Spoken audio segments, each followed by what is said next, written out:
За хоёрдугаар бие даалтын яаж байгуулах вэ гэдгийг эхлэлийн нэг товчхон тайлбарлаад өгье.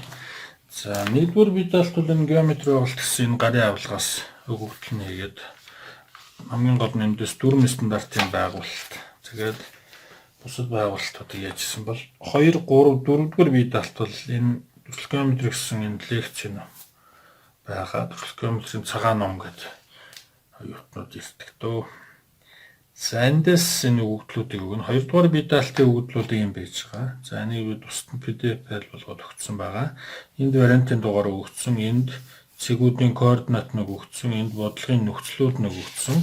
За эндээс хойш бодлого тус бүр дээр нь ингээд тайлбарууд нэг өгөгдсөн байж байгаа.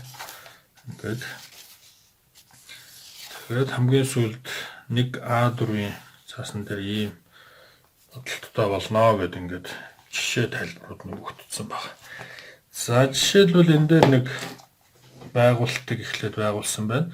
A4 хэмжээтэй ватт цаас A4 210 297 байна. Тэгээ хүрээ шугамаа татна үснэгтэй юм. За энэ дээр X тэнхлэгээ байгуулчих юм байна. X тэнхлэгээ байгуулад жишээлбэл A цагийн X утга энэ координатын энд байхад A цагийн X утга энд байна. За A-ийн X утга 18 мм гэж жишээлбэл өгөгдсөн байна. За энэ дээр Y утга байна. X тэнхлэхээс доошо проекцийн холбооны шугам нь X-тэй перпендикуляр байна. Энд Y утга. За жишээлбэл Y утга 12 мм гэхэд энд байх нь байна. За энэ дэш Z утга нүүрний проекц хүртэл A-ийн хэвтэй проекц A1 штрих гэдэг байна.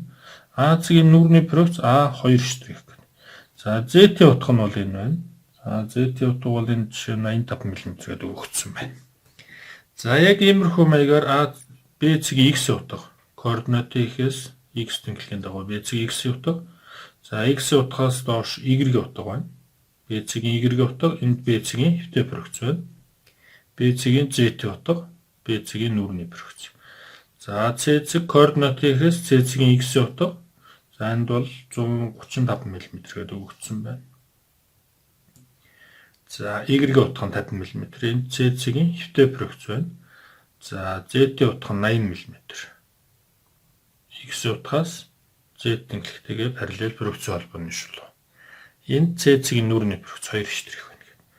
За иймэрхүү байдлаар энэ өгөгдсөн энэ A, B, C, D, E гэсэн 5 цэгээ байгуулад бодлогоудаа бодж эхэлнэ. За эхний байгуулалт бол энэ байна. За иймэрхүү маягаар байгуулад явхад эцэст нь ийм болно гэсэн үг. За энэ бол өмнөх үлрэлт хийжсэн оюутны ажил байна.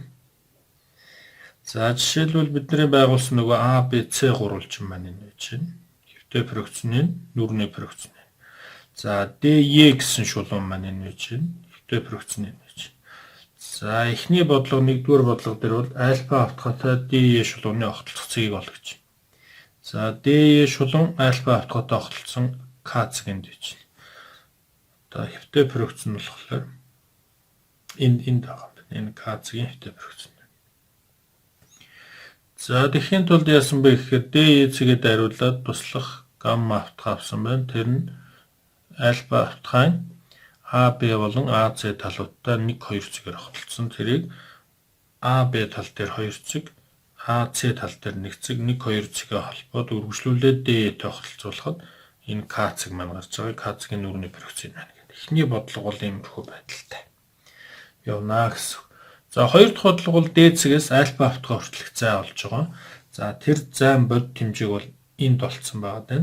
Тэгэхээр D цэгээс энэ альфа автгад перпендикуляр шулуунд татж байгаа. Тэр шулууныг A шулуун гэд нэрлэлсэн байна. Альфа автгад перпендикуляр. Альфа автгад перпендикуляр татахын тулд альфа автгаа нүүрний түвшиншлөө энэ.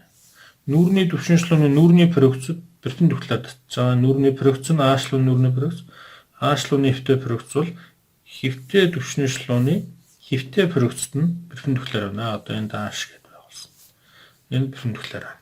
Тэгэхээр энэ дээр бол байгуулах аргачлалыг үзүүлсэн байж байгаа. Эхлээд түвшиншлөөнөө татна, дараа нь түвшиншлөөндөө перпендикуляр шулуун татна.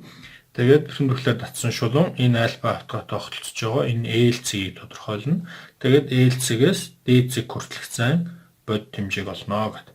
За иймэрхүү байдлаар хоёрдугаар бие даалтыг энэ хоёрдугаар бие даалт байгуулад дуусгад нэг юм болох ёстой. Өмнөнийхөө зургийг аваад явуулнаа гэсэн үг.